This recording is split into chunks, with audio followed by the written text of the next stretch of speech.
गुरु जी के चरणों में प्रणाम। जी। गुरु जी, हमको एक ठो सवाल पूछना था। जैसे कि ना एकदम मेरा दिमाग सोच सोच के एकदम परेशान है। हम एक बात ये पूछ रहे हैं कि जैसे कि जो जिनका स्वर्गवास होता है वो ऊपर जाते हैं, तो फिर हम उनके निमित्त किसी को देते हैं, ब्राह्मणों को, तो उनको नहीं मिलता है कि मिलता है, इसमें हमको समझ में नहीं आता है। और ऐसा भी परेशानी होती है कि अमावस्या जो अभी गई, तो अमावस्या वाले दिन मैं सुबह भूल गई, तो रात में मैंने 200 रुपया निकाल के रखा कि कल अपने हस्बैंड के नाम से इसी रुपया से मैं बाज़ार में अच्छी जगह कचौड़ी सब्जी जलेबी मिलती है, मंगा के 2-3 जगह दे दूँगी। तो मैं भूल गई, तो 3 दिन तक मैं रोती रही, और ये आगे पीछे कभी इधर इनकी छाया सी दिख रही है।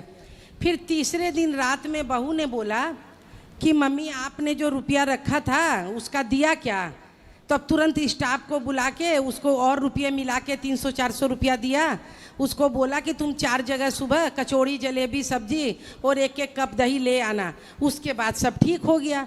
तो हमको ये नहीं समझ में आता है कि जिसका कि मोक्ष हो गया, जैसे माघ महीना में गए, आपने भी बोला कि मैया आप रो मत, वो एकदम परम धाम गए हैं, और गए तो हैं गुरुजी, क्योंकि उनके प्राण यहाँ से निकले हैं, मस्तक से निकले हैं, कहीं से नहीं निकले हैं। सब कोई वहाँ पर देखे तो बोले कि ये सब तो संतों को भी नसीब नहीं है।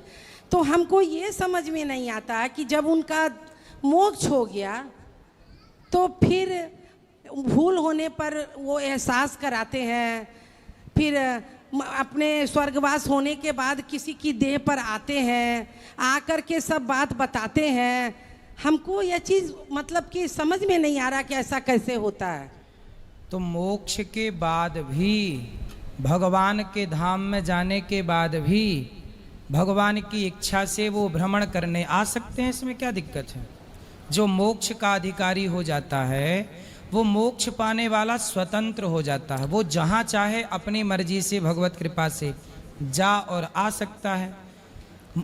जिसका मोक्ष नहीं होता वो भटकता है, पर मोक्ष वाले भटकते नहीं हैं, वो तो आए गए देखते हैं सब चीजें। अभी मैं कलकत्ता गई थी 15 दिन पहले डॉक्टर को दिखाने, तो मैं जिस गाड़ी में बैठी हूँ आगे लग रहा कि उस सीट पर कोई बैठा। ये आपके मन में अभी अभी गए हैं, चूंकि सदा आपके सीट के पास बैठते थे, अब वो नहीं हैं, भगवत धाम चले गए, तो कुछ दिन ये एहसास होता है। ये अधिक प्रेम पति पत्नी का है तो वो भासता है, ये आपके मन का विकार है और कुछ नहीं है। बाकी उनकी सदगति है। जो व्यक्ति की मृत्यु हो जाती है, जब हम उनके निमित्त कोई भी पुण्य करते हैं तो वह उनको प्राप्त होता है, और वो ऑलरेडी मुक्त हो चुके हैं, इसलिए निश्चिंत होके आप लोग प्रेम से भगवान को याद करें। नहीं, वो तो अभी हमको ओम भैया भी बोले कि मैया आपको तो उनका बहुत अकेलापन खलता होगा।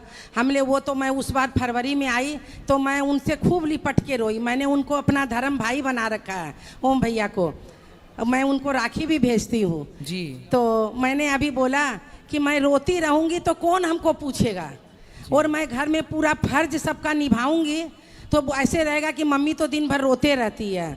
तो रोने का क्यों है? और हम बोले कि 2021 में मैं गुरुजी से जुड़ी, कन्हैया जी से जुड़ी, हम सब हमको बोलता है कि उन्होंने आपको जीने की शक्ति दे दी। सच में गुरुजी 2 महीना 3 महीना तो मैं परेशान हुई, लेकिन अब मैं नहीं रोती हूँ। चलिए, भगवान आपको स्वस्थ रखें, सदा सुखी रहें, इसी तरह आपका भाव भगवान के प्रति बना रहे, खुश रहिए। अच्छा, एक लाइन गाएं।